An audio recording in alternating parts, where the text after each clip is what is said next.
di Indonesia kini berkembang dengan sangat pesat. Mengacu pada data Badan Pusat Statistik, perkembangan industri non-migas di Indonesia relatif besar, yaitu 5,49%. Pada tahun 2015, ada 26.322 industri tercatat di KBLI. Ini menunjukkan peningkatan yang cukup signifikan, yaitu sebesar 1.793 industri baru apabila dibandingkan dengan tahun sebelumnya. Perekonomian negara juga mengalami tren yang meningkat. Merujuk pada data World Economic Forum, Indonesia naik 5 peringkat ke posisi 36 terkait Global Competitiveness Index 2017-2018. Akan tetapi, pembangunan industri yang terus meningkat juga menimbulkan dampak negatif berupa polusi udara, khususnya karbon dioksida. Di Indonesia sendiri, pada tahun 2015, polusi gas rumah kaca di udara telah mencapai tingkat tertinggi dalam 30 tahun terakhir. Sedangkan dalam kurun waktu 800.000 tahun secara mencatat konsentrasi karbon dioksida di atmosfer bumi pada tahun 2018 berada di tingkat tertinggi. Oleh sebab itu, pemerintah berupaya untuk mengurangi pencemaran udara akibat limbah karbon dioksida dari sektor industri, di antaranya dengan penetapan regulasi dan pembuatan sistem monitoring. Usaha untuk mengurangi polusi akibat emisi karbon dioksida pun diterapkan. Misalnya reboisasi dan penerapan teknologi seperti cerobong asap, filter pada cerobong asap, dan mikroalga fotobioreaktor. Akan tetapi, usaha tersebut belum mencapai hasil yang maksimal dalam mengurangi polusi karbon dioksida dari limbah pabrik. Lihat keadaan tersebut, muncul sebuah gagasan, yaitu membangun sebuah sistem sekuestrasi geologis karbon dioksida limbah pabrik. Menurut penelitian yang telah dilakukan oleh para ilmuwan di Islandia, emisi karbon dioksida pabrik dapat ditangkap dan disimpan dengan aman di bawah bumi atau biasa dikenal dengan istilah sekuestrasi geologis. Dikarenakan gas karbon dioksida adalah gas yang mudah larut dalam air, maka untuk mempermudah penginjeksian gas tersebut ke dalam tanah, gas karbon dioksida dari limbah pabrik pertama-tama dicairkan menjadi kondensat yang kemudian dicampurkan dengan air.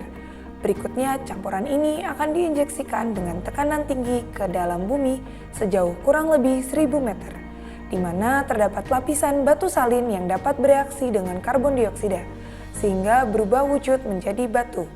Menurut percobaan yang telah diterapkan, dibutuhkan waktu hanya 2 tahun untuk mengkonversi gas karbon dioksida tersebut menjadi bebatuan.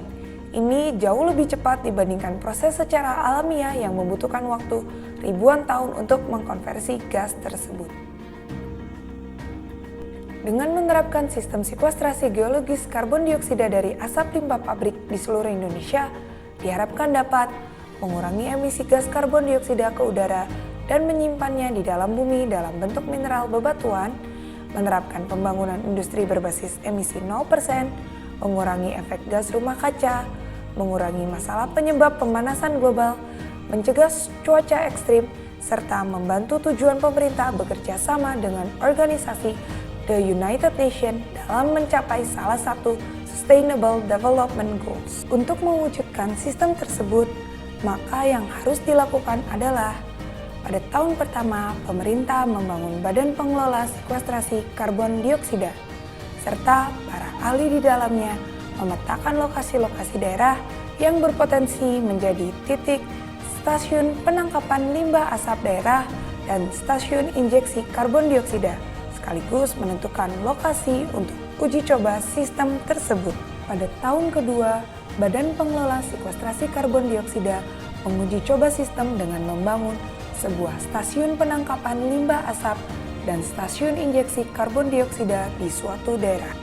Kemudian dalam 2 tahun berikutnya dilakukan pemantauan terhadap berlangsungnya kegiatan di stasiun penangkapan limbah asap. Pada tahun yang keempat dilakukan pengecekan ke dalam titik injeksi perihal keberhasilan dari sekuestrasi yang telah dilakukan. Indikasi keberhasilan adalah apabila telah ditemukan bebatuan putih atau gas karbon dioksida yang telah berubah wujud menjadi solid, Selanjutnya dilakukan evaluasi terhadap metode pelaksanaan yang telah diterapkan. Hingga tahun yang ke-8, pengembangan sistem ini diterapkan ke daerah lainnya. Minimal sistem ini sudah diterapkan ke industri penghasil gas karbon dioksida terbesar seperti pusat pembangkit tenaga listrik, pertambangan batu bara, dan industri kilang minyak.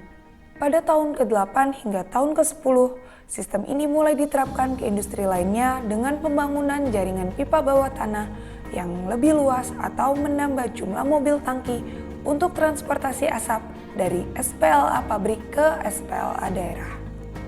Selanjutnya, dalam 20 tahun ke depan, diharapkan sistem ini sudah mampu mencakup minimal 90% dari total pabrik golongan menengah sampai dengan besar yang tersebar di seluruh Indonesia. Dengan adanya pembangunan sistem sekuestrasi geologis ini yang dapat secara langsung menangkap limbah asap sebelum mencemari lingkungan, diolah untuk kemudian dapat menjadi sumber cadangan mineral di masa depan, diharapkan dapat mengurangi polusi udara yang selama ini mencemari lingkungan, sehingga dapat menciptakan bumi yang lebih baik.